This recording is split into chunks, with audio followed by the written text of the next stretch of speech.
Hello and welcome to another taint-tickling episode of TechSpurt Weekly.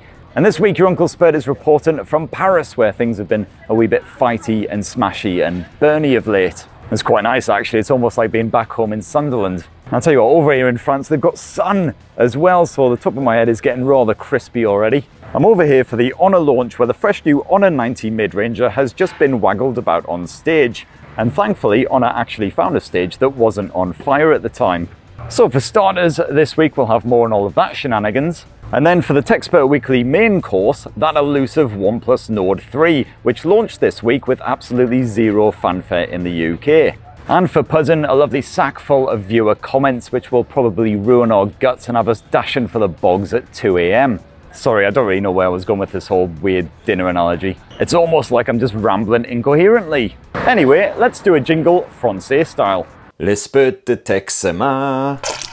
So the star of this Paris show is the Honor 90, a mid-range mobile with a 450 quid asking price that is hoping to sway your gaze from the Pixel 7a, etc. And in fact, I'm shooting this here video right now on my Honor 90 review sample, so hopefully I don't look like absolute shit. Better rephrase that, hope I don't look any worse than I do in actual real life. And speaking of things that don't look good, thankfully the Honor 90 doesn't. It doesn't not look good, that is. I mean, it looks really good. All premium and stuff with its curvy finish and that attractive rough touch rear. Just as attractive is the super sharp and pleasingly poppy 120Hz AMOLED screen. Sure, it's not exactly the ideal way to watch that new Avatar movie, but then the best way to watch that bloated mess is by being in a completely different room, paying it no heed whatsoever. Battery life is sublime and you've got nippy 66-watt wired charging, although no wireless charging support. So far so very good, but sadly it isn't all roses and handjobs. The Snapdragon 7 Gen 1 chipset can handle most games, although truly demanding fare like Genshin Impact will struggle a wee bit if you boost the graphics. While the camera tech isn't as capable as Google's mid-range rival, despite Honor slapping in a 200 meg Samsung sensor.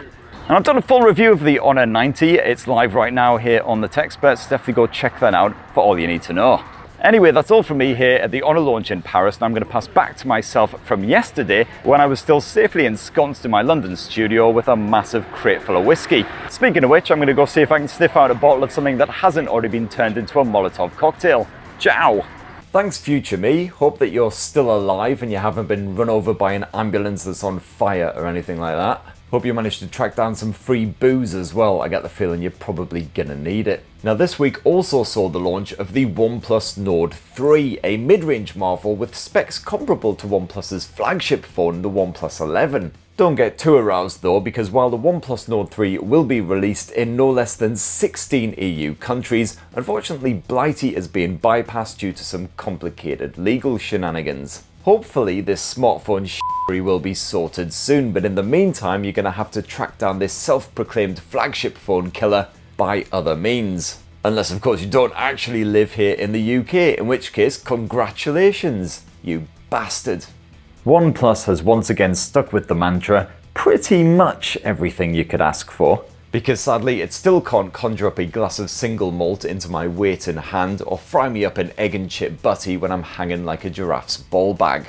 Changes over the older Nord 2T include a bigger 6.74 inch display with a crisp 1240p resolution and a 120Hz refresh rate. You've also got yourself a new Tempest Grey colour as well as a lovely green option.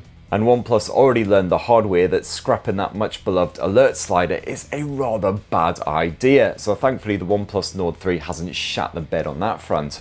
Mediatek's meaty Dimensity 9000 chipset is stuffed inside, backed by buckets of RAM, up to 16 gigs of the ruddy stuff.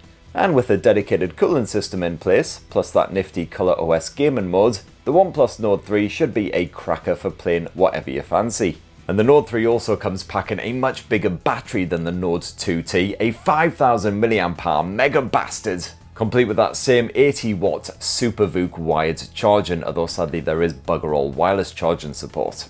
As for the camera hardware, well, that is another upgrade because the Nord 3 rocks a 50 meg Sony IMX890 sensor with optical image stabilization. And yeah, that is the same tech as the flagship OnePlus 11. Of course, the processing smarts are likely to be a wee bit different, so it doesn't guarantee that you're going to get flagship quality photos. and this is backed by an 8 meg IMX355 ultra-wide angle shooter and a 16 meg selfie snapper. Am I ever actually going to review the OnePlus Nord 3? Well, you might as well ask if I'm ever going to sober up long enough to realise that sitting in this tiny room with my make-believe foul-mouthed sock puppet friend isn't really a viable or sustainable career strategy.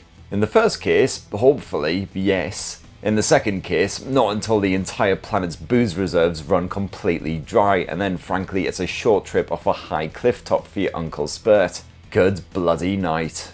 Anyway, that's all of the hot tech news from this week that I can be frankly bothered with, so now it's time for the part of the show that makes the Paris riots look like an episode of Teletubbies. It's viewer comments. Viewer comments. This week we're starting with Michael Ball. You're right, Michael, hope all's good, sir, who says, France seems to be on fire again at the moment. Think you're more likely to get third-degree burns from that next week. Yeah, true, although at least I'll actually feel warm for the first time this week. I mean, it's bloody July. July, UK. I should be sipping some wanky imported craft lager that costs £12 a pint in some god-awful cramped London beer garden, enjoying the feel of the sun on my face for about 10 seconds until it turns a crispy bacony colour. Not sitting shivering under my duvet with all of the bloody lights turned on.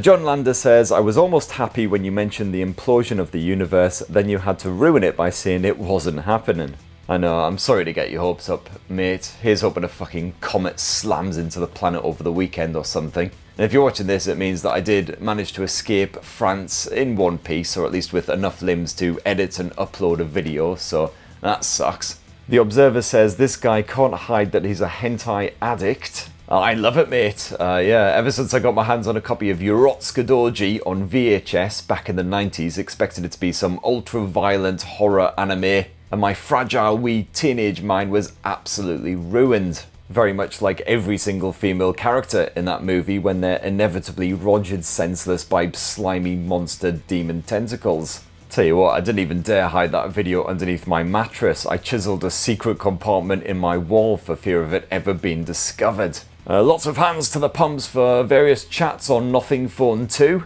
SGSTU says, really looking forward to the Nothing Phone 2. I thought their debut last year was great. I'm a fan of the form factor and the neat stock experience. Gotta say, I thought the original was a little bit too chunky, iPhone styly for me personally, but the new one, well, more on that next Tuesday. Michael says, looks like a Strobin seizure generator. Yes, to the point where the glyph settings menu does actually have an epilepsy warning tucked away at the bottom there. Not that that really helps anyone who happens to casually glance at your phone when you get an incoming message, but hey-ho, their fault for having a wonky brain. It was 3000 says, hopefully it isn't a lot better than my phone 1. Well, if you're wondering about that, my plan is to shoot a full side-by-side with the Nothing Phone 1 and the Nothing Phone 2, so maybe have a wander back here next Thursday if you want the full skinny. Nankira says, I didn't get this video, he talks about everything but not about the Nothing Phone, bro, WTF. I mean, I don't know what to say, bro. I just checked and the Nothing Phone section starts literally 51 seconds into the video. Most YouTubers haven't even stopped shilling NordVPN by that point. And I even stuck in chapters if you wanted to skip the stupid, pointless fucking intro bit. Besides coming round to your house, grabbing the mouse off you and actually clicking on the bit of the video you want to see, I don't really know how else I can help you. Kyle's Journey in Life says, I really hope that the new Nothing Phone or the next one offers an IP68 rating. Yeah, at the very least we've got some rivals around that sort of price point that have got, yeah, at the very least like an IP67. There are quite a few mid-rangers now that are a lot more water resistant. But again, you'll have to come back next Tuesday for more on all that shenanigans. On the subject of the Glyph Composer, which was teased last week by Nothing itself, Jay Brimbley, I always f up this name, Jay Brimbley Bap says, next time Nothing better team up with Megadeth or I ain't buying. That's an absolutely top shout, sir. I mean, I'm sure that Swedish House Mafia are, you know, perfectly good and everything, but I'm really holding out for Nothing to team up with a shouty metal band for the next soundboard. And every single option on that soundboard is just sorry, I really can't do the throaty, growly stuff. Wide Speaker says, Nothing in the US? Well, that should absolutely constipate the Samsung and Apple isolates. Yeah, it's definitely a good thing to have as much competition as possible, right? Certainly seems like you guys over in America don't have a huge amount of choice. Certainly if American telly is anything to go by, it's like f***ing Apple world. Just everyone's got bloody iPhones and AirPods. Mythic Sun says, on the subject of not knowing new music, electro swing is quite a fun upbeat genre to listen to. It's pretty much what it sounds like, a combination of electronic music and 1940s, 1950s swing. My body is absolutely ready for that. Let me fish out my bucket hat and my glow sticks, my box of pills, and I'm ready to go. By the way, my box of pills are actually just heart medicine these days. Crappy Coda says, I saw the Zenfone 10 review you did. Pretty sexy box. Now I'm thinking if I should upgrade my phone to that or the Xperia 1 Mark V. Both drill-worthy boxes if you ask me. I mean, that's some pretty wild criteria for a new blower right there, especially when you're dropping like $1,000 on it. What are your thoughts on recycled packaging though? Is that extra boner points? Bit of ocean-bound plastics? Whoa.